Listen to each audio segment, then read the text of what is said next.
His voice was unmistakable. It was Trump. He said I was close to winning a presidential giveaway. I wired $50,000. Then everything fell apart when I realized it wasn't real. My name is Gregory Miller. I'm 47 years old and I've been a conservative political supporter my entire life. I never thought I'd become a cautionary tale. It started last February during a cold Tuesday night while I was scrolling through Facebook. I came across an ad showing Donald Trump himself. It wasn't just some cheap clickbait ad, it was a full video. Trump was there, sitting in an office, speaking directly to the camera, in his usual voice saying, "We're making America great again, and it's time to reward our loyal supporters. If you're seeing this video, you've been selected for our exclusive presidential giveaway." I couldn't believe my eyes. The video had thousands of comments from people thanking him. There was even a fake Fox News ticker at the bottom showing, "White House approves Trump supporter bonuses." It felt official. It felt real. The video linked to a website called Trump Rewards Now with a flashy banner that read, "Claim your $50,000 bonus. Limited spots remaining." I clicked. It asked me for my name, phone number, and political donation history, things I had already shared in other political campaigns. After submitting, I received a phone call within minutes. A man with a deep, commanding voice introduced himself as Robert Simmons, claiming to be a senior representative from the Trump Foundation. He congratulated me, saying my loyalty had earned me a $50,000 reward, but he warned me it was a confidential pilot program, only for top supporters.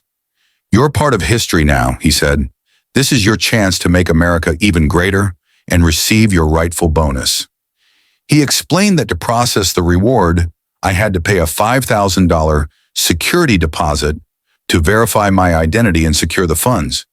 It would be refunded within 48 hours. I hesitated, but then he said something that pushed me over the edge. "You've seen the video. You heard the president himself. This is not a joke." That was it. I wired $5,000. The next day, I received another call. This time, the man said there had been an unexpected legal delay, but my funds were already approved.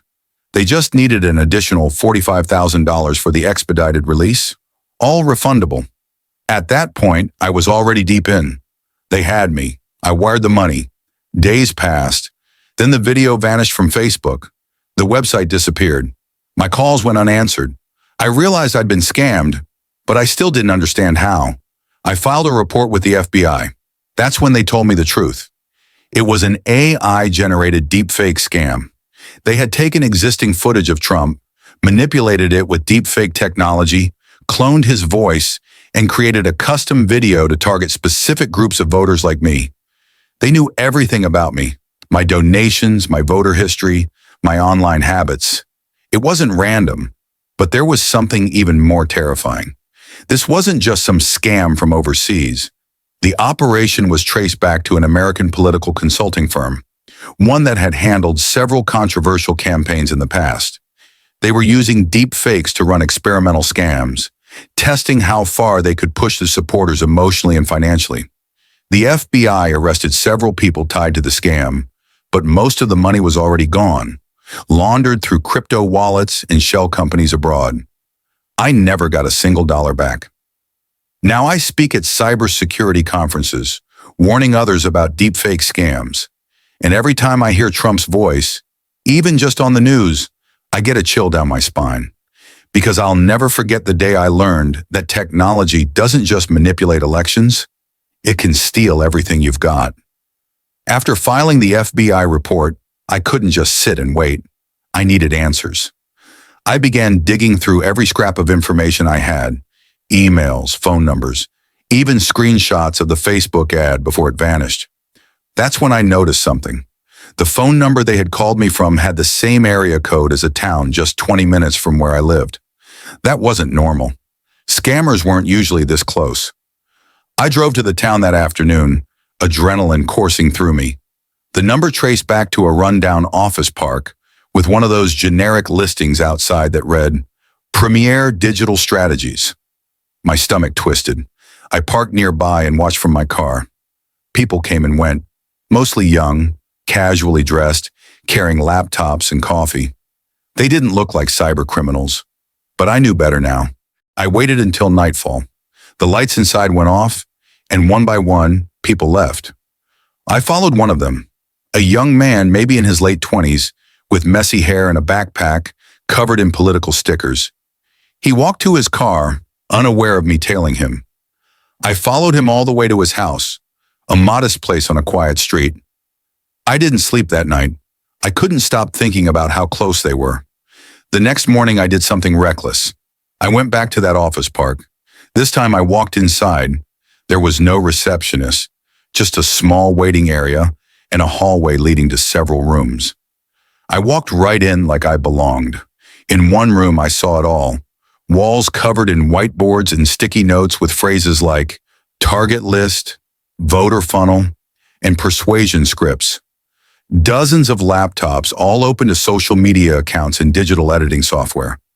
And there, on a large monitor, was my face, my actual profile photo, along with data about me, my donation history, political posts, demographic information.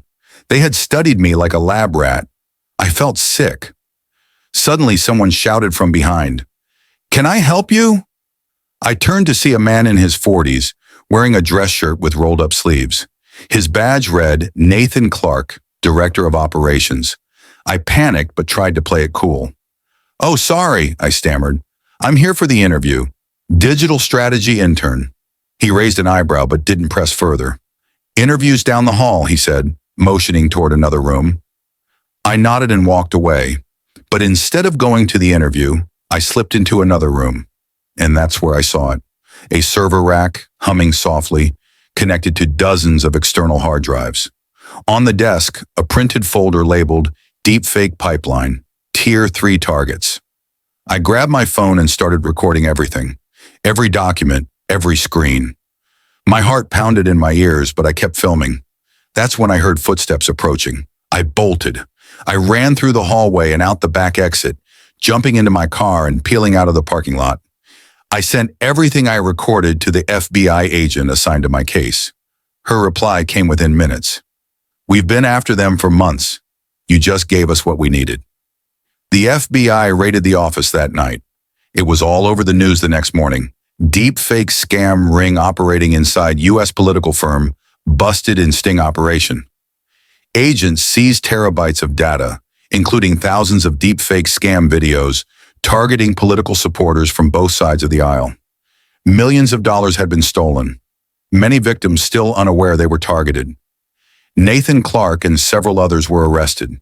Their firm had been operating for over 4 years, specializing in behavioral manipulation campaigns under the guise of political consulting.